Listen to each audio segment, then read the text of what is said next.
noisy neighbor will not shut up. And they're gone. Those are all the gladiolus that are still left to be weeded. And they go all the way down past the fence. So it is a big job. Still a lot of weeding to do.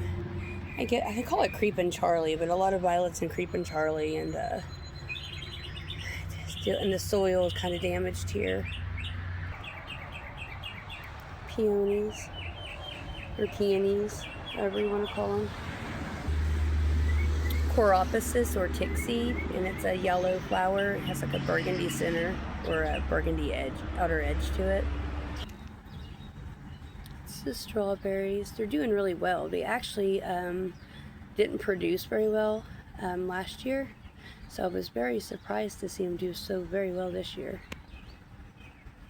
That is spearmint, and it's very aromatic. It's supposedly it helps keep the possums and raccoons, kind of keeps them away from your house. So I have it next to the back porch.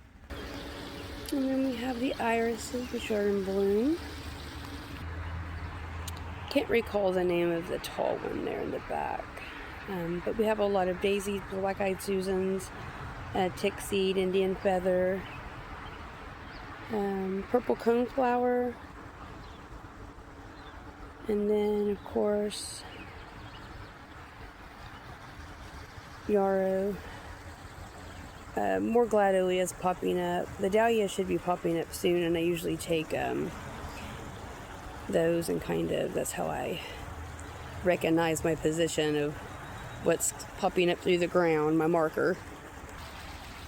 And then we have the rose bushes that go along the back fence. Fun fact about roses is that they're in the apple and strawberry family. Completely edible. That one probably needs to be pruned back a little bit. Worked on that yesterday. I try to keep the bases really clean, but I'm still working on them. That's where we stopped yesterday.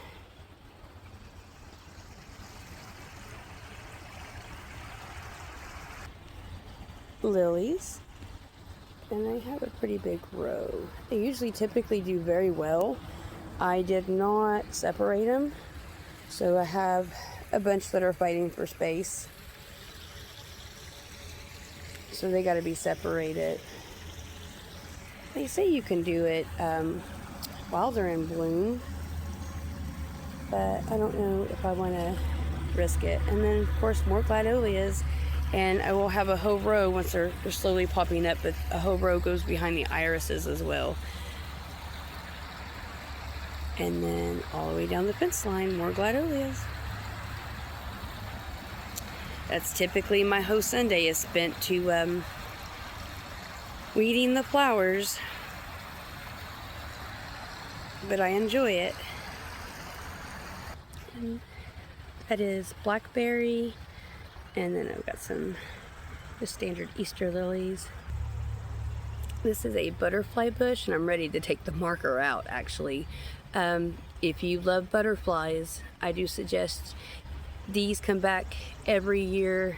They're very low maintenance, they're very hardy. So if you have a difficulty keeping things alive, throw them in the ground and just let nature take care of them. Found this interesting little guy. This is cleavers. You know it's cleavers when it sticks to you like Velcro.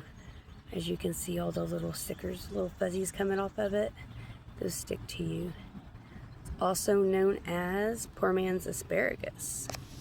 A lot of nutritional value, completely edible. This is lamb's quarter, also known as poor man's spinach. So some nutritional value there, just no purchase necessary, it just grows wildly in your backyard. On the cleavers, if you roast the seed, if you roast these seeds, it's going to produce from the flowers, it becomes a caffeinated beverage. And that is pretty cool, isn't it? And then of course you have the purple dead nettles. They are very green and earthy. And then over here we have some hairy bittercress. It's coming to the end of its lifespan there. I actually enjoy it. It's pretty tasty. Some here. That is actually pretty tasty. Goes great with violets.